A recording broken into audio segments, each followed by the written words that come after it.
So they were on this walk, Cleopas and his friend. I always like it when there's an unnamed person in the story. You can speculate as to who it might have been. Was it his wife?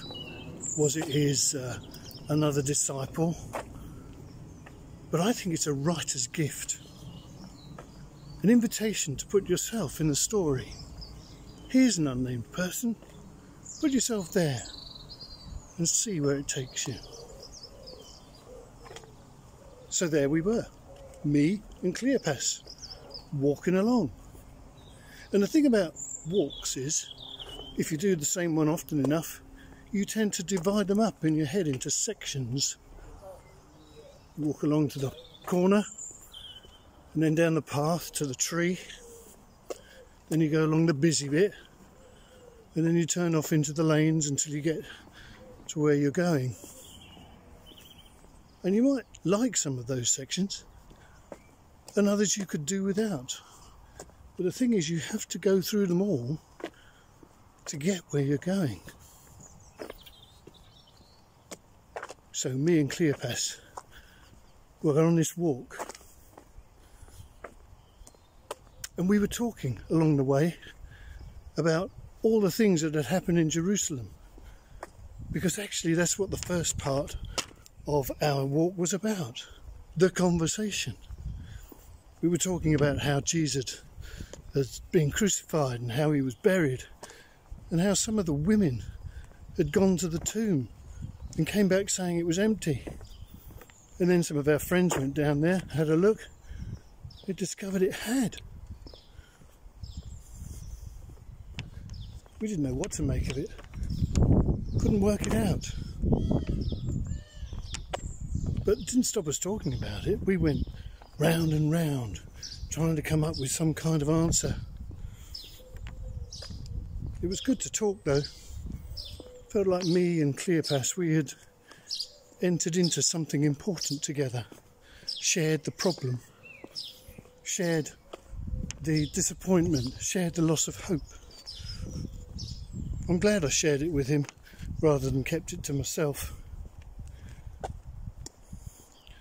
But that's when this chap came up and started to walk with us.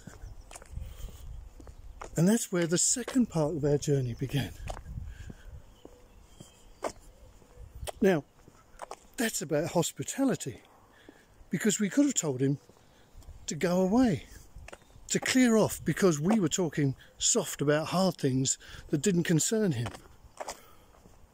But actually we were stuck, going round and round and getting more despondent. We needed another point of view. And this chap knew that. What are you talking about, he said, as you walk along the road. Well, that's what he said, but what he meant was, what are you throwing at each other? Because we were hurling back and forth, getting more and more wound up. And even if we weren't exactly arguing, we were getting quite noisy. What is it? He said. And that's when we stopped. We showed him a bit of hospitality. It was like his question had made us realise that we were getting nowhere. We needed some help. And Cleopas, being the one who's always more mouthy, invited him into the conversation by saying, don't you know the things that have happened in the city in these days? And he said, what things? As if he didn't know. But we said to him, all our troubles, all that was on our mind. We told him about how Jesus had been powerful in the things that he said and the things that he did. We told him how he'd been wrongly accused, how he'd been brutally and cruelly killed. We even told him that we'd hoped he'd be the one to deliver Israel and free the nation. And we told him about the women going to the tomb and all that. But even as we said these things, I realised that we'd come to a dead end. We'd got no answers, and we needed someone with a different point of view. Someone who could help us out.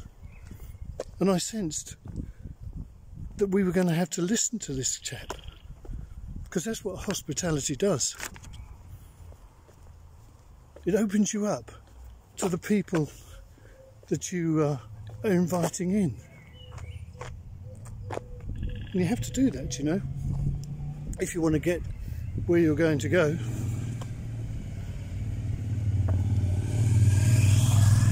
Well, anyway, I sense that this chap, if he was to go and say something, would have something quite life-changing to say. Something that wouldn't just change things, but change the world. Change my world.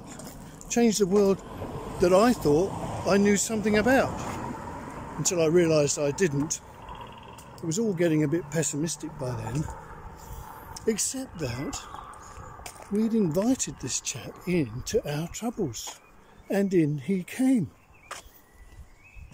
That's the trouble with hospitality. You're going to be changed by the people you open yourselves up to. But if you really want to get where you're going, that's something you're going to have to do. Because you can love God all your life. You can look for his coming kingdom as much as you like. But there's going to be times when you need the help and guidance of people who can see it when you can't. So I'm glad we stopped back there. It made us take stock. It made us realise we needed the help of somebody else. Stop. Tell it to someone who knows the answers. There, now, we've reached the tree. We went to the corner. There's the tree. That's where the third part of our journey began, which was all about Scripture. Because, as this chap reminded us, we are people of the book. You can have all the thoughts you like, but in the end, you have to check them out with what's written. And he did. Now, I admit that I thought he was a bit off when he began. How foolish you are, he said. How slow to believe what is written. Well, I was just about to raise an objection to his tone when he said something that was quite important. Should not the Messiah have to suffer these things and then enter his glory?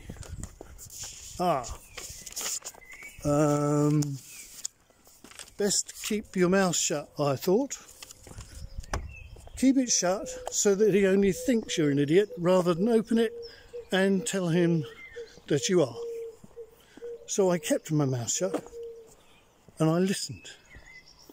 And he started with the first 5 books of the Bible.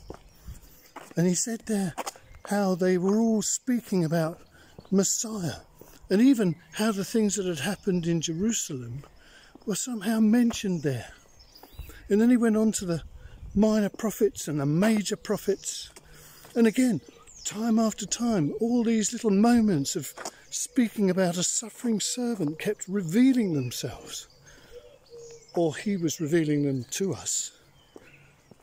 Because everything he was pointing out was about him. I don't mean him, the Messiah. I mean him who was walking with us. We didn't realise that, of course, at the time. That needed the next part of the journey. But what we were coming to understand was that all these things that happened in Jerusalem along the way, well, they weren't a mix-up, the mistake, the plan gone wrong. They were meant.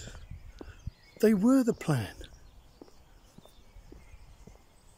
Everything was written about in Scripture.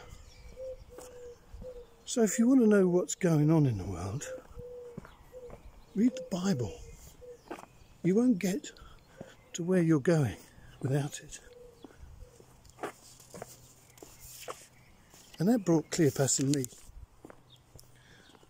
to the last part of the journey, which was about worship, real worship, because we were getting close to where we were going. And he made as if he was going to go on further, but we said, no, look, the day's almost over, the evening's come, stay with us. To be honest with you, we had such a good time studying the word of Scripture that we wanted to see if we could get some more. Our hearts had burned inside us with all the excitement. So he did stay with us. And we went in the house. And when we got the evening meal ready, we asked him if he would say the prayer of thanksgiving. Well, he did seem to know so much more about it than us. And it was then when he took the bread and gave thanks and broke it that we recognised him. Both of us together. It was Jesus all along. We looked at one another in astonishment, and then we looked back to him, but he disappeared, gone, hidden from our eyes. I don't know much more about that, but what I do know is that when we invited him in to stay with us that day, we'd offered him real worship. We'd invited his presence with us. We'd given him a place of honour. And in doing that, we opened ourselves up to him. And he had revealed himself to us. And that, I've found, is what worship does. This walk we were on. Not really a walk to get to a place. Not even a stroll in the countryside. It was a spiritual journey. A journey that all of us ought to do quite often. Because if we hadn't been talking about it on the way, having the conversation, we'd never have shown any hospitality. And if we hadn't shown any hospitality, then we'd never have gone to the Scripture to find out what we don't know. And if we hadn't gone to the Scripture, we'd never have gone into worship. And if we'd never have worshipped, we'd never have seen Jesus, our risen Lord, the one in whom all our hopes and dreams are fulfilled.